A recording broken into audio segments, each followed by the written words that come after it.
Hi everyone, and welcome to the latest CTO Craft Bytes. Today we'll be discussing how to encourage departments outside of IT to embrace Agile. If this is your first time at CTO Craft, let me tell you a little bit more about this group. CTO Craft is a mentoring and coaching community of technology leaders around the world, focusing on supporting technologists in their leadership growth. Community numbers are over 1,600 and provides one-on-one coaching, mentoring groups, an online community, and events like this one. Huge thanks to our headline partner, AWS, for helping make these Bytes sessions available. So, introductions today. So, I'm emceeing this Bytes session. I'm CTO of Digital Solutions at iTechArt, and I'm Glyn. With me today is Alistair Corrie. He's an Agile transformation consultant. Alistair is a chartered accountant, an Agile professional, and passionate about the field of human motivation and leadership. He combines these three disciplines to support individuals, teams, and organizations on their Agile journeys.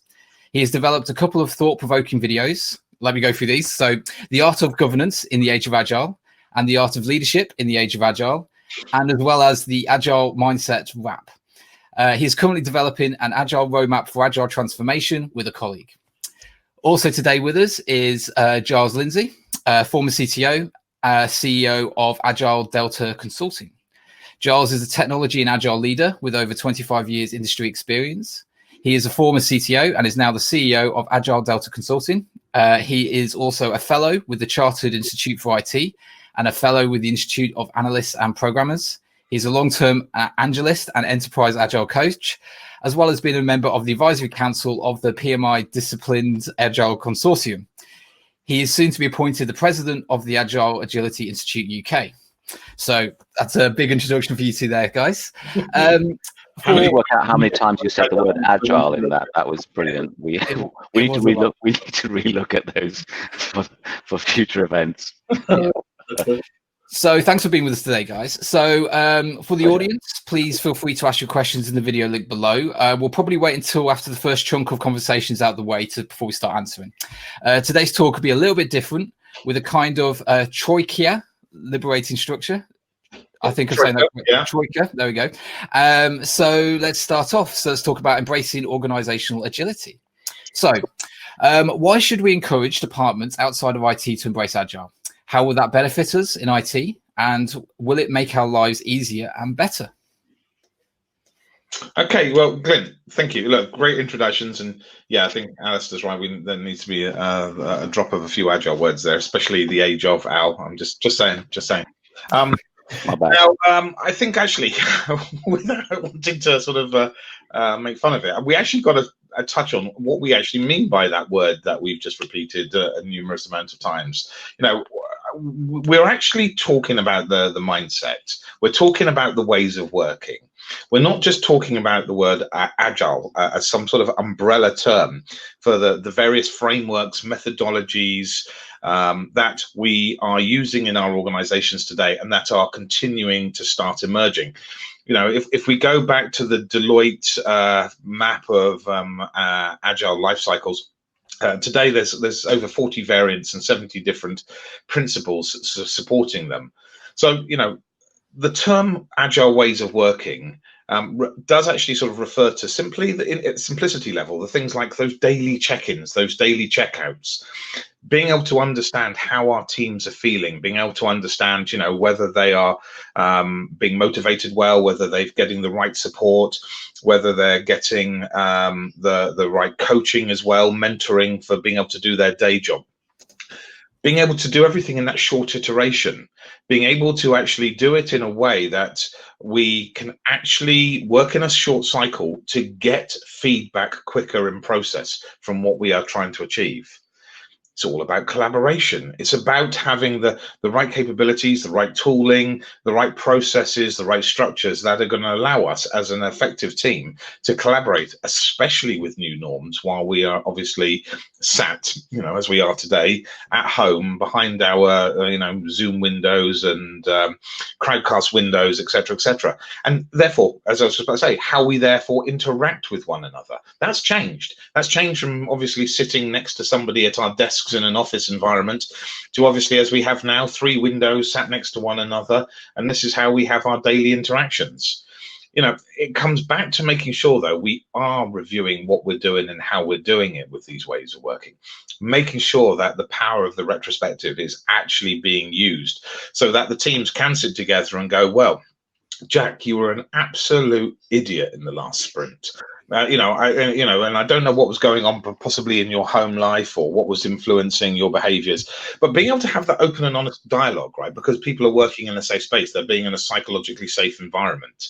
And I think that's really, really fundamentally important for our new norms while we are doing this at home.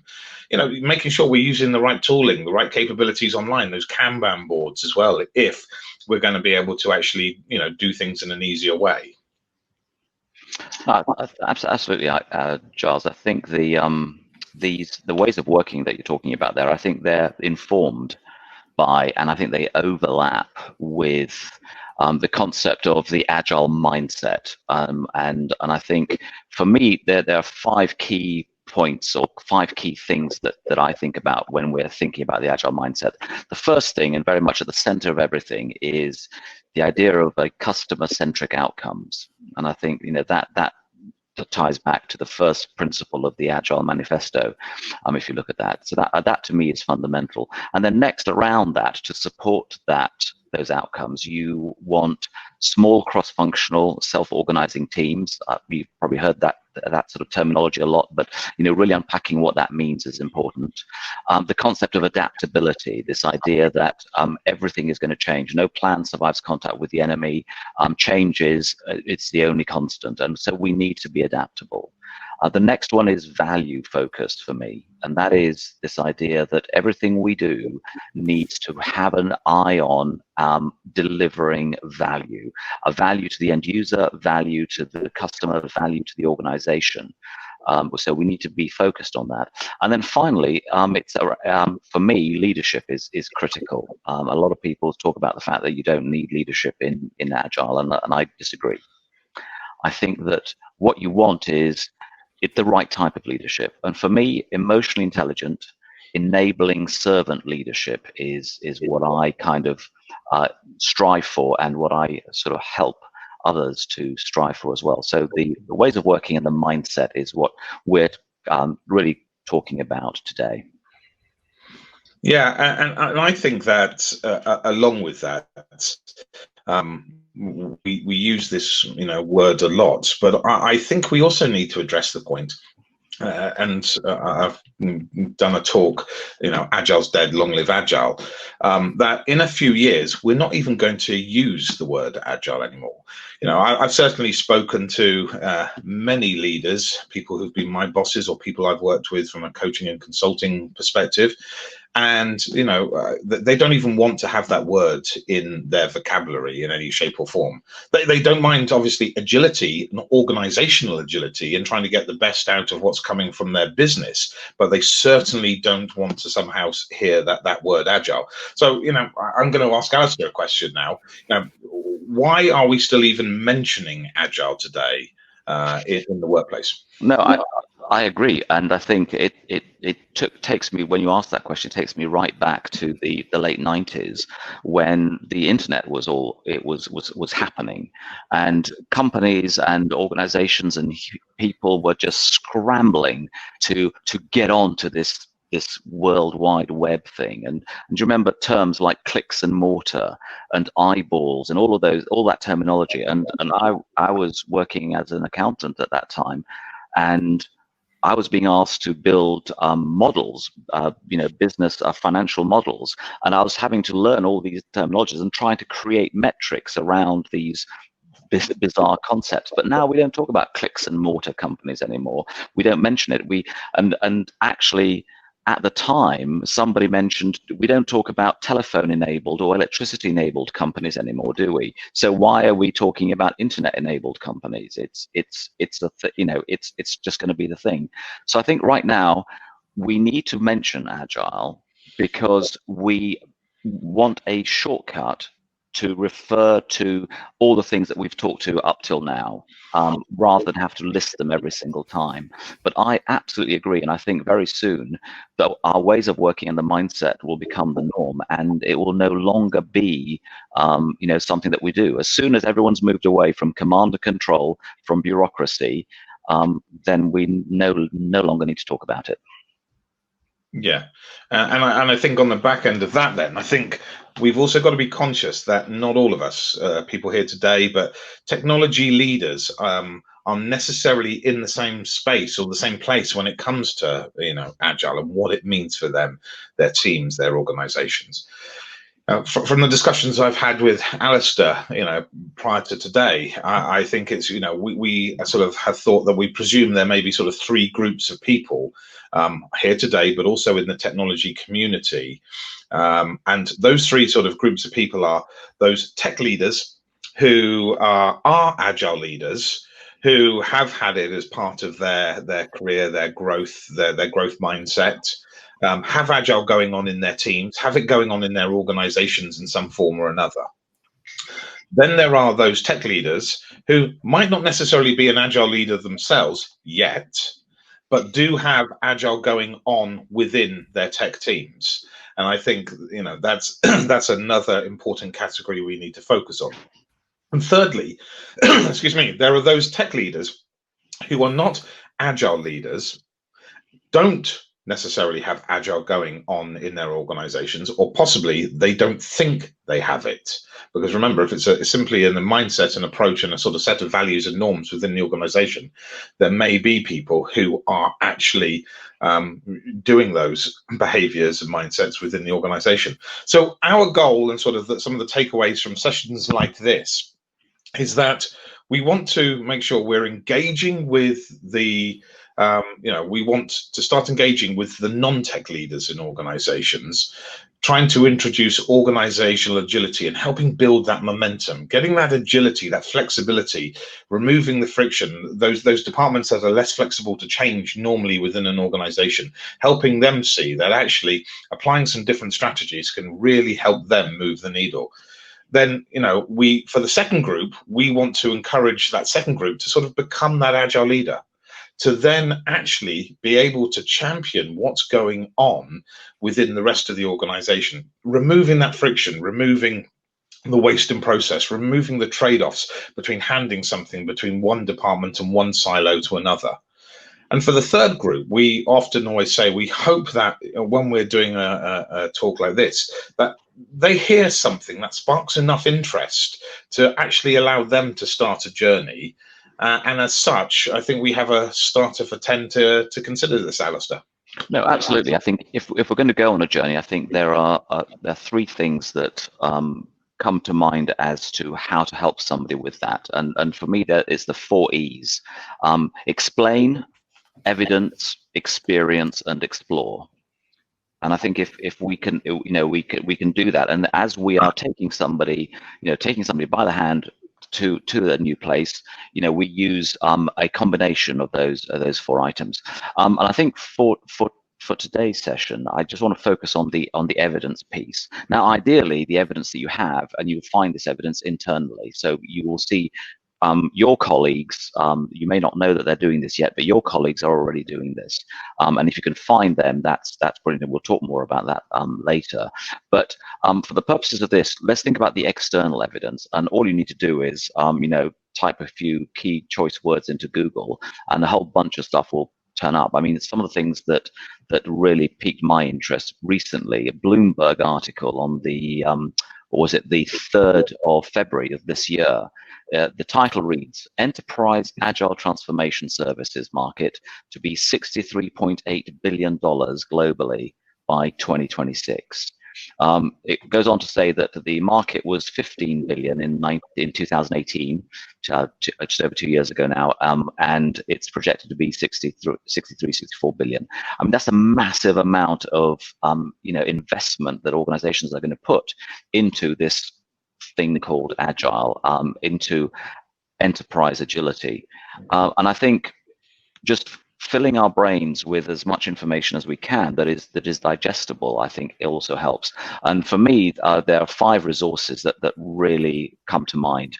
Again, you can find these through Google or Amazon. The first one is PA Consulting's The Dog Report, a brilliant little tome which just explains where we're at. And it talks about the fact that the top 10% of companies that are succeeding from a financial perspective, so from all the hard metrics that we're used to, they are 30% more likely to be embracing Agile.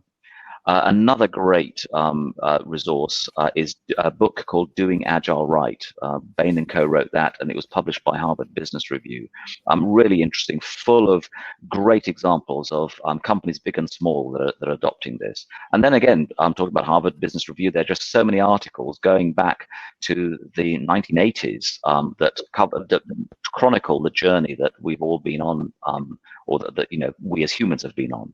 And then you've got places that are producing other reports as well. Digital.ai, they produce the State of Agile reports every year, and I think they're on the 14th year now this year of doing that. And that's been also really interesting to see how the momentum is building. And then, of course, there's the Business Agility Institute, which just has a fantastic amount of resource and information. Again, all of it really easy to absorb and understand and read. You don't have to read all of that, just some of it. But for me, all of this tells me something that I think it's a quote by Victor Hugo: you cannot stop an idea whose time has come. And I think we believe strongly that this applies to organizational agility. So if I may, Glyn, if I could just slightly rephrase that question that we started with, and ask you, Giles, to start answering it, is why should tech leaders encourage their colleagues in other departments to embrace organizational agility? I think we can actually look at this from probably a couple of points. We can look at it from the selfish reason, the what's in it for them approach. Why should I care? And we can also look at it from the I want what's best for the organization perspective. And I think coming from either direction works fine, as long as we are supporting that adoption, that evolution, that transition that's going on. I mean, as we've just heard, that's a huge amount of money over the next 5 years that organizations globally are going to spend on trying to make sure they are adopting those new ways of working, those norms that a lot of technology teams have already successfully adopted within other parts of the organization to help that organization embrace that agility. So I think when it comes back to the what's in it for them, if departments such as obviously HR, finance, marketing, facilities, sales, legal, etc., somehow adopted some of the mindset, the philosophy, some of the behaviors, the approaches, some of the tooling, some of the capabilities, I think it would also not only make their lives easier, but it would make the life of the technology leader easier as well.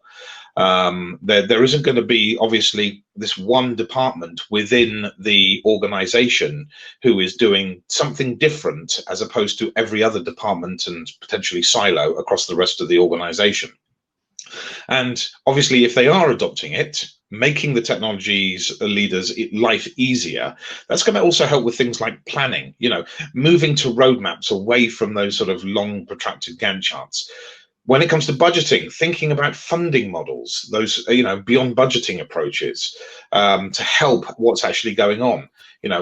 Actually have those almost an open conversations. How are those annualized budgeting processes actually working out for you? And I've got to say, over the last few years, they've not really worked out for me in other organizations. Coming to reporting, obviously you can fix scope, you can fix time, but you can't fix both. So obviously having the right approaches for that is really key, and sharing that across the rest of the organization. Obviously, when it comes to resourcing, we need to be, sort of finding out, are we disbanding teams after every single project we're doing? Or are we actually, investing our time and resources and efforts in making these long-served teams so that actually we do have an understanding, our capability of what these people can achieve? We need to move from funding projects to funding products to ultimately funding those long-served teams. And governance, one of the things that a lot of people sort of think, oh, Agile doesn't have any governance. It's built right into it within some of the frameworks, some of the methodologies that organizations are choosing. Risk is reduced, waste is limited, budgets ultimately because of this are safer. And And if we're going to close the gaps between teams and departments, how does this not actually improve the work experience and the interactions between the different departments on a daily basis? The other departments may ask those questions, as I mentioned. Why don't you go back to old ways? Back to command and control, back to bureaucracy, back to micromanagement. Why do we have to change to accommodate you? We're going to come on to some of that in a minute, but some of these are fundamental questions which I often get asked when going and joining an organization as a technology leader. What's in it for them? Why should they not benefit from the mindset and those ways of working? What have we actually learned from COVID and this crisis that we've been in? As I mentioned earlier, I think we've been very lucky, especially in the technology space, that we've had the right sort of tooling, the right mindset, the right collaboration, those daily check-ins, check-outs, stand-ups, reviews, retrospectives, whatever we want to do as part of our sort of daily interaction. Our technology teams went home and literally were able to just pick up their keyboard following day and their mouse and crack on and just get on with it. And they did not have as much friction as other parts of the organization. And yet I've worked with so many people over the last sort of 3 months or so in other parts of other organizations, helping them, where I had people come to me going, well, I'm in the finance team, and because I'm not sat next to the other people in the finance department now, I don't know how to interact with them daily. I don't know how we're getting feedback. I don't know how I can actually integrate and sort of talk to other people across other parts of the organization now. I've got huge amounts of friction, more than I might have necessarily had when I was in the office. And of course, we're sat there actually sort of helping these people realize that if they start doing things iteratively, if they start planning some sort of goals that they want to achieve over the next week, 2 weeks, 3 weeks, ergo like a sprint, then they can actually uncover whether they're achieving it or not. They can do a review in retro at the end of it. What went well for them, what didn't, what could they improve, what could they experiment with in the next iteration, and go from there. Giving them the right tooling, even sort of setting them up with a Trello board or Slack, or even if they really want to sort of get a bit more hardcore with tools, obviously like Jira and other things, but giving them a capability where they can actually share some of that with other people across the wider organization. I think it's fair to say, we've all been shaken by this sort of COVID-19 that's come along and hit us. The world's not going to be the same after we come through this pandemic. And as such, we all know we need to change. Okay. Glyn. Excellent. And yeah, obviously anyone with a partner that doesn't work in tech sees a lot of these issues with them, with the way that they work in their organizations. And it is always fun to discuss how we deal with these problems, and then they take it to their boss to see how they can incorporate the same things as well. So just carrying on before we move on to any questions from the audience. So how do we go about influencing other parts of the organization? What are the blockers, the fears, the myths, and what do you need to address to be able to overcome these? I think that's I think that's a really interesting point, and I think the answer is partly how do we influence anyone to do anything? And the human brain naturally thinks about, well, what's in it for me? You mentioned this earlier, Giles. What's in it for me? And I think what we need to do is, as you rightly said, is try to get into their brains. What's in it for them? And try and really figure that out. Now, how do we really find that out? And there's only one way that I know of, and that's through dialogue. Open, honest, transparent dialogue, having a conversation, because then we can actually uncover what they're really looking for. And we've got some points that we're going to cover a little bit later of the common things that people come up with. But I think we need to know how to answer that. You mentioned, why that a department will say, well, why do we have to become agile? Why can't you go back to the old ways? Why can't you go back to command and control and bureaucracy? It's working fine for us. And I think we need to know deep down, and we need to believe deep down, that the mindsets and the ways of workings that we're talking about are truly better alternatives. And then by believing that honestly, we then have a way, we then need to figure out how to articulate that to other people.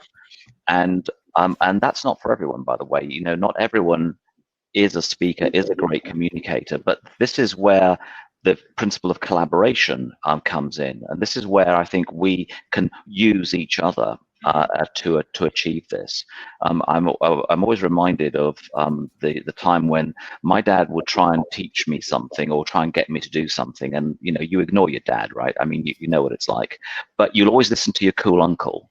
So my dad, who's pretty smart, he would actually go to my uncle and tell my uncle what it was that he wanted me to hear. Do you know? Has anybody else done that?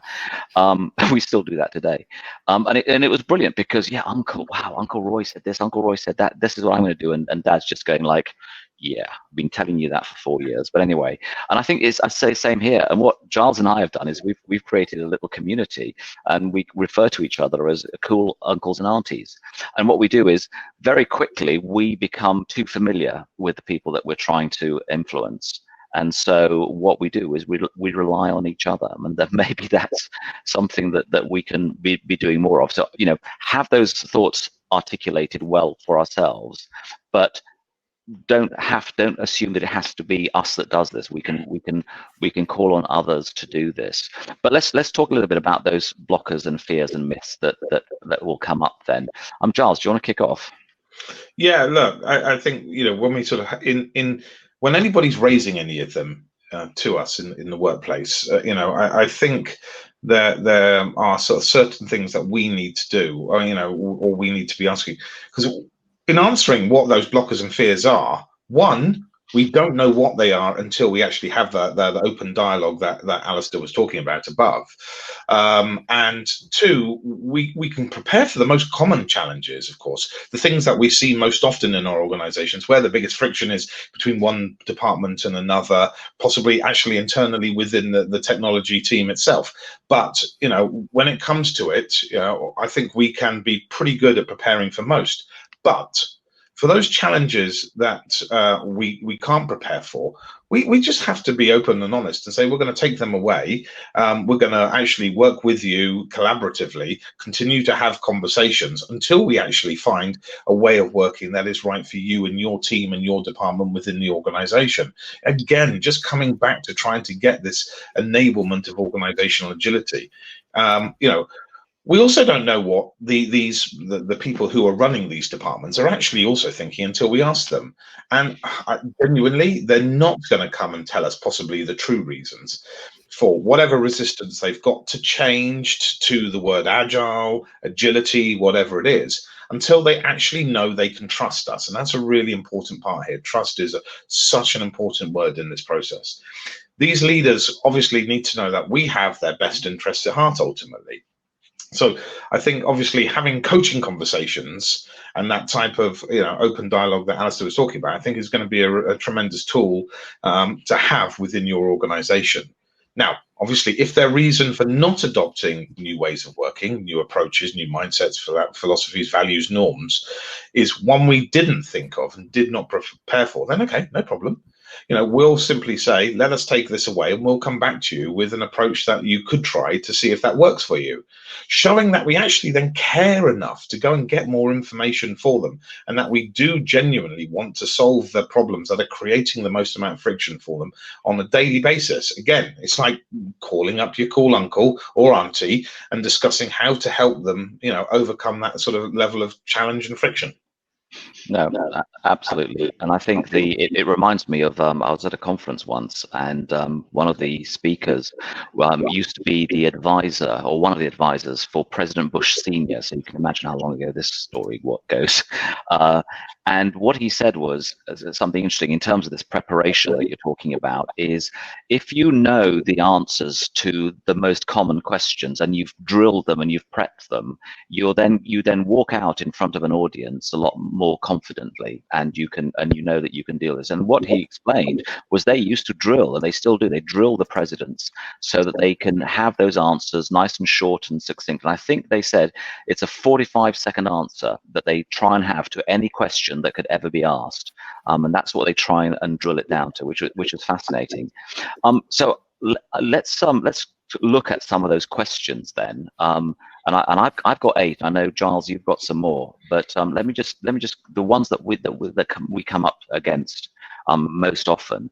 One of the most common ones. Well, I don't know anything about Agile. What is it? Can we succinctly explain what we mean by Agile and what Agile is. And again, is there a 45-second answer? It's almost that elevator pitch, isn't it? The second question is, well, I've seen it, I've tried it, I've heard about it, and quite frankly, I don't like what I've seen, tried, or heard. It's not for me. It's not going to work. And again, I think we need to know how to have, through coaching conversations, sort of, cut through that. And I think that question there, in its that big question, probably is informs the next three that I see, which is, no, we don't like Agile because there's no planning, or we don't like Agile because there's no system, or we don't like Agile because I can't budget against it. And I think, again, if you, Giles is laughing, if you've been involved with it as long as we have, you know that those three are just not true. In fact, quite the opposite. And have, again, have answers for those and examples, which is a great thing. I think the next two as well are quite interesting. Number 6 for me is, you never know what you're going to get or when you're going to get it. Very, very common thing that we hear from people who are, on the fringes of Agile ways of doing things. And again, let's have an answer for that. And then the other one is, well, okay, fine, but guess what? Any transformation is going to cost too much and take too long. We just can't afford that right now. Again, how do we feel about that answer, and so on. And then for me, number 8 is really the question that is the point, is the retort that we really want to get to deal with, and that is, I'm afraid to lose my job. If we adopt Agile, either I don't know enough about Agile and I'm no use to the organization anymore, or B, what's the role of a manager in Agile, cross-functional, self-organizing, autonomous teams? What's the point of managers? If we take on Agile, I'm going to be out of here. And I think that, again, do we know how to address those things? So for me, those are the big 8 that I have answers ready for. But Giles, you do this awesome talk called The 9 Dysfunctions of Agile. You've got some more things on there.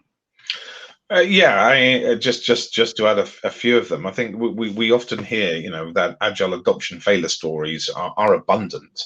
I think Alistair mentioned you only just have to sort of go and Google them and find out. And of course, there are many vague reasons and lame excuses for this. Our culture doesn't support change initiatives. Our leadership won't adopt an Agile mindset. Our change order process can't integrate with Agile tooling and processes, and so on and so forth. I think some of the other things where a lot of problems, systemic problems, trying to get that organizational agility happen is where organizations actually wrongly claim to be Agile already when clearly they're not. It's called, Agile in name only, I know. And a lot of people who have that sort of I know attitude just aren't actually being Agile within their organization. It's down to also those people with the limiting sort of mindset where they believe it's just for the software teams only. Agile isn't just for the software teams only, because you will then just create that one department, that one silo within an organization that is going to have the most amount of friction with everybody else across the rest of the business, if you are going to go around thinking that it's simply for the software teams only. Now, where it's disliked by the command and control gang, Alistair just talking about those people who worry about losing their jobs.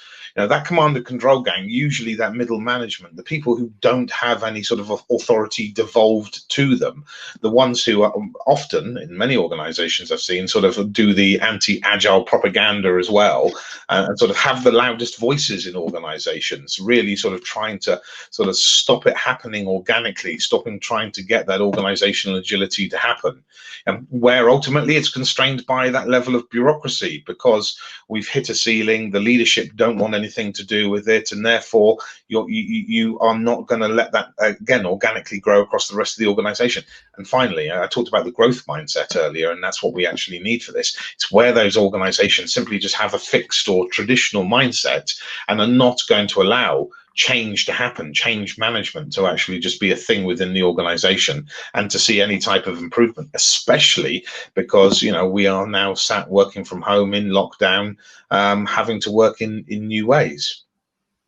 So I'm also then going to ask, in answering some of that we've just done, how I'm going to ask Alistair, how do we go about starting or continuing the journey of helping our organizations actually embrace Agile?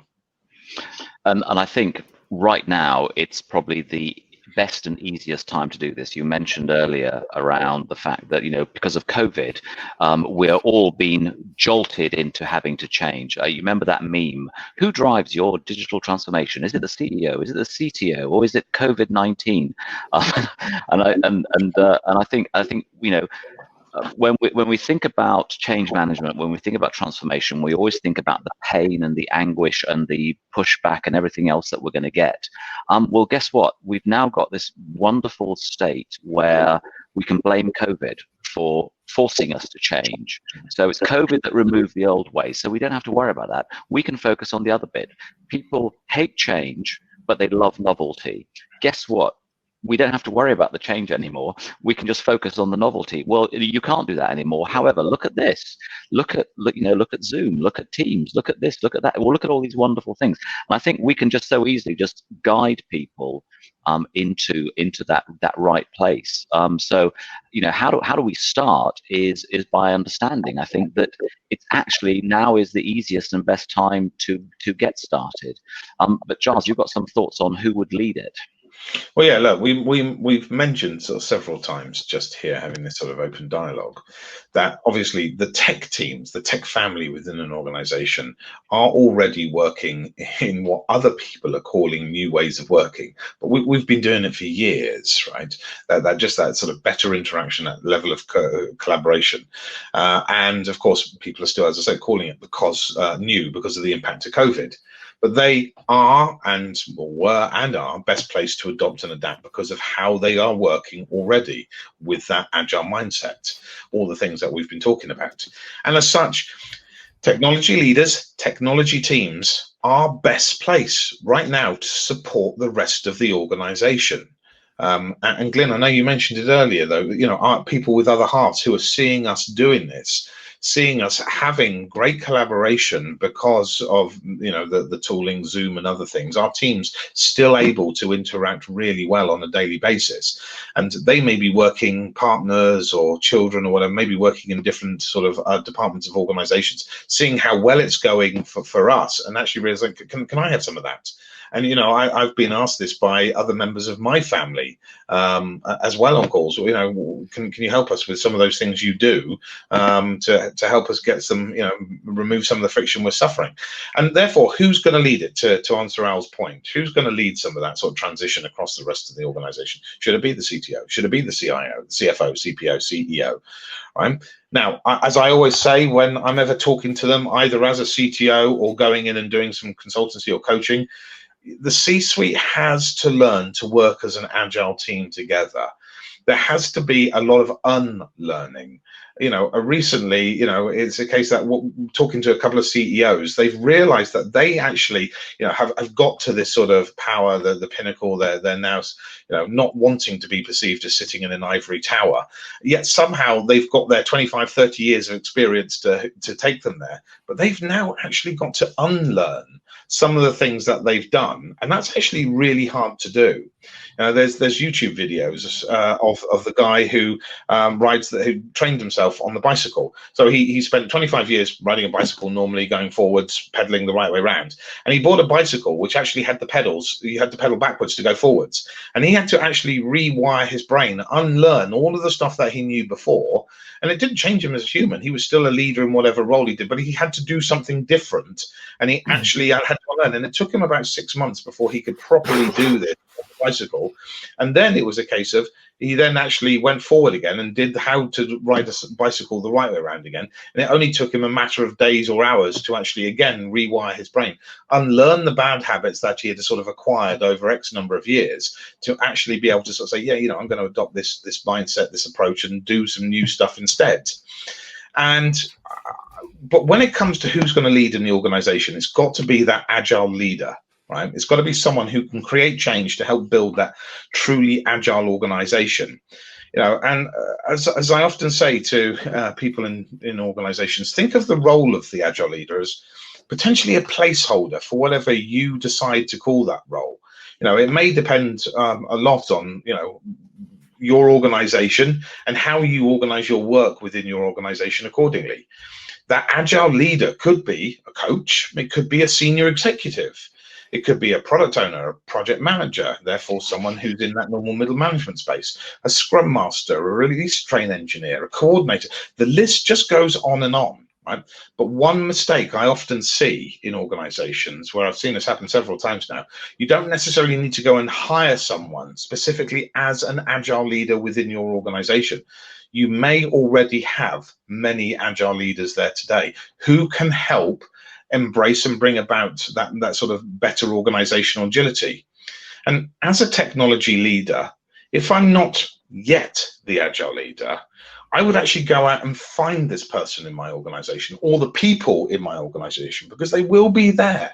And I'm going to help them help me build that momentum, I think, therefore, across the rest of the organization, to remove the friction, remove the waste in process, remove the trade-offs, and help them do things smarter. No, absolutely. I think just to finish off, everywhere we go, we find these people. And I think, so what we say is reach in to your organization to find those folks, and then reach out to others in the Agile community so that you can learn from them, so that you can find out what they did and how they did it. But be careful, don't try and cut and paste. That you can't lift, shift and drop Agile ways from one organization to another, even from one team to another. It's something that is fantastically bespoke. But I think to quote a famous Agile phrase, to start your journey, think big, start small, iterate often. And I think for me that's sort of how we get started on that. But one thing you mentioned this, Giles, is we're going to have to switch our brains back on. We can't just cut and paste and follow things that have happened before. We need to, make sure that we are actively thinking and planning and iterating and so on. And it wakes up the brain in an incredible way. It's a fantastic journey to be on. Anyway, Glyn, back to you. Okay, great. Well, thanks very much for that, guys. That's awesome. We're going to go into a few questions now. I've got a few lined up as well from some of the things you've raised that I'm really interested in. If we start with the audience ones first then. So what have we got so far? So given society as a whole is obsessed with celebrity and disaster, agile teams can be toxic too. Can I outperform the influencer if I'm a nobody without purchasing or selling power? Who would like to try and answer that one first? That's fascinating. I mean, my instinct answer is absolutely you can. And there are with toxic teams, it's with toxic people and toxic teams. Normally, it's one or two individuals. One thing I found with working with agile teams is that there's a release of power and a release of energy and a enthusiasm and a motivation that comes with being part of an agile team. I sort of every Friday I see people leaving, closing up their desk, looking forward to Monday morning. And I think if you have got something toxic going on, then let's have a look at that. But I think for most of us, we're not seeing that. We're actually seeing people really enthusiastic, really fired up. For me, people's brains stay switched on throughout the 24 hours, throughout the 24/7. You no longer clock off and then clock back on again, and that wind up on a Monday morning and the wind down on a Friday evening just happens a lot less, I find, when you're working in agile ways. If you've got a toxic leader, that's another conversation that we need to have as to how we deal with that. But luckily, I think for most of us, we're finding that the teams themselves are just buzzing. It's like they're tapped into an alien life force or something. They're just able to achieve things that you never would have thought possible in traditional ways. I don't know if I've answered that question properly. Is it? Please come back to me on that one. Great. I do like your point about the fact that we don't really switch off. Essentially in the shower in the morning, I think, oh, right, I need to do that. Your brain's constantly thinking over your day previously and coming up. And just because you start at 9 doesn't mean that's where you start thinking. You're thinking before that and outside of that. One of the other questions we've got is there's research supporting the notion that on agile teams of 5 or more people, at least one experiences mental health issues. Do organizations provide the necessary support? So would you recommend a chief mental health officer in your organization in cases like this? Yeah, I'd love to see where that research is, and I again love learning. Would love to be able to sort of cite that, especially if it's going to go and actually help people in the teams. I'm sure those numbers are absolutely accurate. I think Glyn previously at a previous event we were talking about some of these things where we've got to be mindful of people who are working from home. Who have family around them, especially with our new norms and sitting in these sort of 2D windows, are going to find it better because they have the family support, either parents, partners, wives, husbands, children, whatever that may be. And there are going to be those people in those organizations who are living in flats, apartment blocks and other things like that, studio flats, single room apartments, and due to lockdowns also they can't escape, they can't get out, so they're a single person. Their only way of actually having communication is picking up the phone or trying to do a Zoom to have some that mental interaction, that support framework that's ultimately required. One of the things I've seen lots happen, and I know it's happened in my wife's organization as well, and I know I've spoken to Alistair about this, is those companies who've actually brought in people to support and give the teams mental health training support during lockdown, having inspirational speakers to come on and actually sort of say, don't hide anything.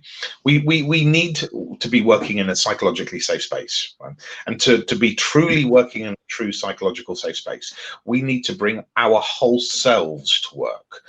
Gone are the days where we used to dress up, and even our female partners would probably put smarter clothes on, put the makeup on as well and everything else. Our home lives and our work lives have completely just merged into one now with these new norms, and therefore there are new stresses, new things that we have to go through as well. We don't have the commuting thing to do some of that check-in, check-out at the end of the day for ourselves, to do some of that important thinking, to compartmentalize stuff that we've gone through on a given day as well.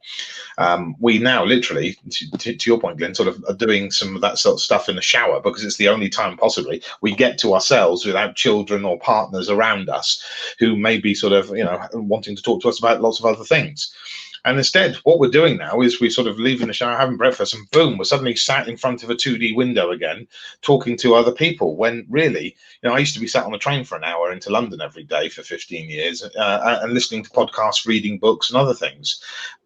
I do that so much less now. I mean, it's weekends when I've got time to myself and can go and sit on the sofa and do something, listen to something, watch something, read something. We don't have that flexibility. I'd love the idea that we could have a chief mental health officer in our organizations to support us with some of these sort of change initiatives. People management teams need that. We need the support. But again, if there's any type of research that can be shared on a link in the chat or whatever to this, it would be brilliant, because I'd love to be able to share it with some of the companies I'm working with as well. We just got to be mindful of others. We can't always just be thinking about us. We've got to be always thinking about, well, how are other people getting on with this? How are they struggling?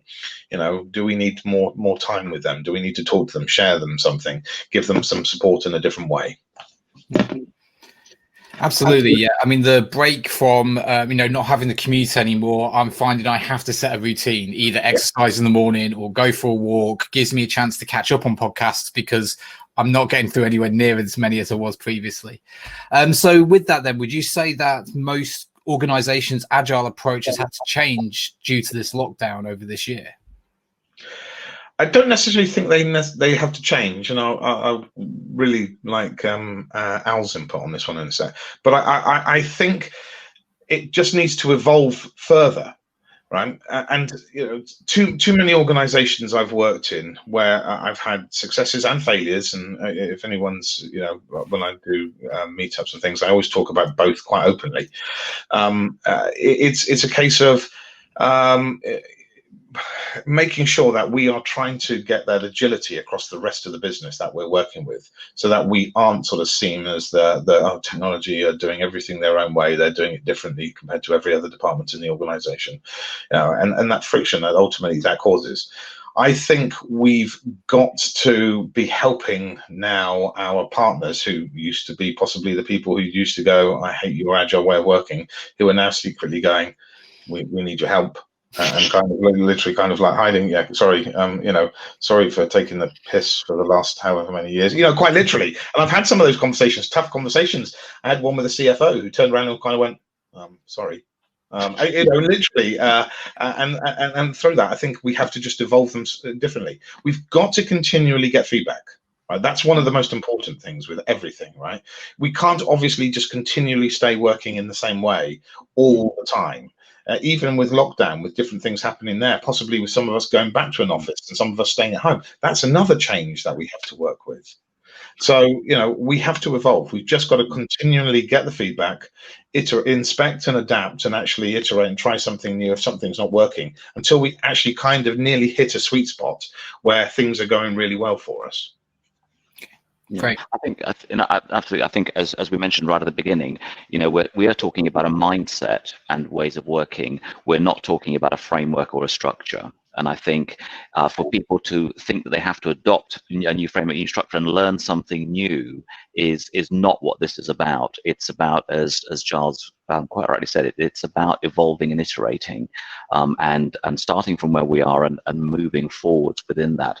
On the point of mental health, something that has been with me now, a thought that's been with me now for probably about 1.5 years, before COVID even, which was that agile ways of working in the agile mindset, if you think that you're moving away from command and control towards servant leadership, if you think you're moving from extrinsic motivation, where you do what you're told, to intrinsic motivation, where you've got what Dan Pinks refers to as autonomy, mastery, and purpose, I think just that there is something that I think will help us come out of this mental health crisis. It's not the silver bullet by any stretch of the imagination, but I think these ways of doing things and working are supporting that. When I've been stressed out and when I've had a bad time, it's not been helped by the way I've been treated when I was a lot younger and and starting off in my careers and stuff. Whereas when I'm working with people who genuinely care, who recognize that my brain will be working better if I am in a psychologically safe space, and that's what people are hiring us for, right? I mean, no one is hiring anybody anymore to, for their brawn. They're hiring them for their brains. So why would we then clog their brains up with emotional interference and emotional baggage? I think these ways of working help support that. Not the silver bullet, but they certainly help. Okay, great. So one of the things I really picked up on is when you were giving examples of pushback of why Agile won't work. So for you, Alistair, the one that really stuck out to me is we can't budget with Agile. How do you go about approaching that and changing the CFO or the CEO's mind under that circumstance? That's a tough one. And I think the first thing needs to be that you need to be able to connect the dots between Agile speak and non-Agile speak. And I think show people what's happening. So when I talked about explain evidence, experience and explore, and I think you need to take them on a bit of a journey. Again, people love to have here is a thing, absorb this, an injection or something, and boom, it's done. You need to have those conversations over a process. And I would say I would start small. I would say, okay, Giles, you mentioned this. You talked about, our annual budgets working for you, and say, okay, look, let's not change everything. Let's start here with this team, with this project. Let's fund them differently. Let's think about them differently, and let's see what happens. And my experience is that within about a month, within a couple of sprints, all of a sudden that CFO is starting to see benefits from this new way of doing this, and then they can slowly, incrementally move to change their entire structure.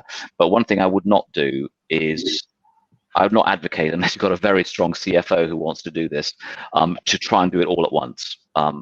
We need to grow into things. We need to get used to them. But I would experiment, show them, give them the tool, give them the answers, sit with them and say, look, you can budget that, but then that's going to change, right? And my killer question is always, when was the last time that you budgeted a project and that project came in on time, on budget, delivering all of the features that you asked for and delighted the customer? And that's kind of my starter for 10. And then we can have a conversation. That's how I open it up, and then we have a conversation. But each time it depends what their blocker is. Sure. So essentially, it's very much about running trials and proving it with data to prove that what you've actually been trialing has actually been working. Can I just add I just want to one thing to that, because I think it's a great point. And however, we started talking about beyond budgeting and sort of the funding models Alistair was just talking about, right? And somehow beyond budgeting and that approach, again, as a particular toolkit, methodology, whatever, to organizational finances, is kind of now somehow synonymous with agile ways of working. The two of them have been sort of linked together. Beyond budgeting as a financial approach came out in 1996. I mean, long before any agile manifesto was ever created. So why are we only just hearing about it now, sort of 20 years on nearly from the creation of the manifesto, the 20th anniversary, February next year? The point being is somehow people are realizing after all of these years of this happening, my God, we still got friction with creating multi-million-pound annualized budgets for which actually by the 12 months later, we haven't delivered anything of the ask that was originally planned. And that planning took 3 months. And guess what? There's also 2 months of planning at MTP at the midterm planning point. So, all of these technology leaders just end up being somehow finance officers and recruitment officers as well. So I think if we'd actually sort of thought about beyond budgeting 20 years ago more in technology organizations in a better way, and somehow it'd be more publicly available and publicly shared, I think we could have actually evolved a lot faster from where we are today. Okay, great. So my last two questions then, essentially, you mentioned that organizations invested in Agile. What does that mean? What are they invested in? How do they invest in their organization to incorporate Agile? So my starter for 10 is that you're not investing. I don't think you're investing huge amounts of money. I think what you're investing in is you're investing in learning how to coach. You're investing in learning some of the basic skills, and you are investing then in creating internally a network of enthusiasts, of ambassadors, whatever, people who are doing their day job but have this mindset, and those become the people who are the catalysts who can help take the organization with you, because then all of that is happening internally. I think for me that's a starter for 10 as to where I would invest in. I'd invest in the people, in the conversations, in those sorts of things. And I think you may need to bring some people in to help you with that, to get you started or to guide you along and so forth.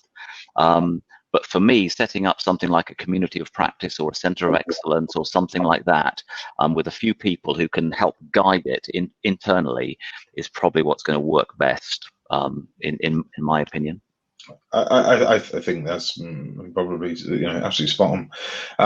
McKinsey recently probably within the last couple of years, did a survey of 2,500 business leaders, but very quickly identified some results from the research and the metrics that they actually gathered. And actually, for those organizations that had achieved a successful, sustained agile transformation within their organization, not just in the technology team, but across the entire organization, I think the numbers were 16% saw a change of the 2,500. So again, these numbers aren't great. 3% saw a sustained transformation, but in that sort of 16% range, the numbers were that 80 to 85% of the actual change that has to take place, which supports agile being adopted successfully, is just with the people. It's the points Alistair raised, making sure they're getting the right training, the coaching to be able to do their job as effectively as possible, having those COPs, those COEs as well within the organization. Only 5 to 10% is spent on infrastructure, and only 5 to 10% of the effort and the cost as well is spent on the actual processing and tooling to support it. The largest expenditure is going to be on making sure your people are ready and are set up for success to actually work in an agile way, the best way possible. And therefore, I often think, forget about what tooling and infrastructure and process and other things we're doing. Let's just look after the people. If people are primary determinants of success in any part of life, any organization. So if we look after them, we help them adopt the right processes or the right mindsets, values and norms of how to actually work with others within the organization, you're going to get 80% of the way to achieving a successful outcome. Okay, great. And to just round this all off then, most organizations that have these problems don't know where to look or where to go to. They've never even heard of Agile. For example, my partner, they have Microsoft Teams, never use it. They call each other on the phone. It's like, what's the point? So what would you recommend as a place to go for support, for information, to find out more information, to be able to start this journey if you are outside of the tech company or inside a tech industry, but haven't really progressed with this before? I think there are a number of places. For example, one very easy non-specific one is to join some meetups. That great app, Meetup app. We all used to go and actually, try and find the time to actually go and go to somebody else's organization and have a meetup. But now we're able to have meetups with people in, San Francisco and all sorts of parts of the world, all at the same time, which is just brilliant. I think join those and just listen in, I think is a great start. A no-cost start to do that. Another is to maybe find somebody who is part of a community of agile enthusiasts, agilistas, and join that, and just again listen in and just start. As how we learn anything, right? Whenever you start a new hobby, what do? You find like-minded people and you go after them. So there's some zero cost ways of doing that, I think. And then obviously at some point you get to a stage where you're going to want somebody to actually help you and guide you personally and individually. And at that point, maybe you want to reach out to a coach or a mentor and do that again as a starter. That would be my. I don't know what you think, Giles, but those would be my sort of two starting points: no cost and low cost. Yeah, I mean, there's enough research on the internet. I mean, again, I'm learning something right now. I've been a Scrum Master since 2004, and as such, there's probably people in technology who are younger than my Scrum Master for qualification, and they don't laugh. But the point is that there's enough research and stuff on the internet that we can all gain some insights from to help us actually, transform and adopt doing something new, some new way of working. Books. I mean, Alistair mentioned the Bain & Co. one through the Harvard Business Review, pitched at technology leaders, industry leaders. The way it's actually written for people like that to consume is great. That Doing It Right, Doing Agile Right book. It's a fantastic book. I've read it as well. Being parts of associations, as you mentioned at the start, we are just about to launch the Business Agility Institute here in the UK as a UK chapter of it. And again, there's going to be huge amounts of resources on websites like that to go and learn about what it means for the organization. Talking to people like myself and Alistair, obviously, there's hundreds, thousands of us, no doubt, across the globe that support organizations, on things like this. But it's the people who have had it as part of their careers or large parts of their careers.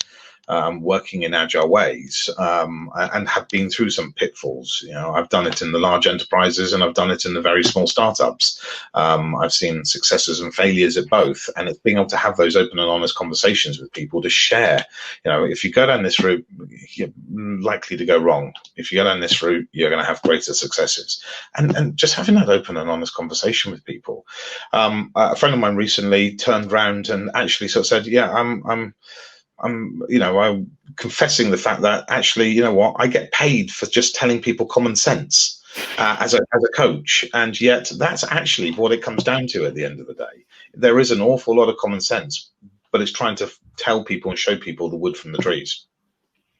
Excellent.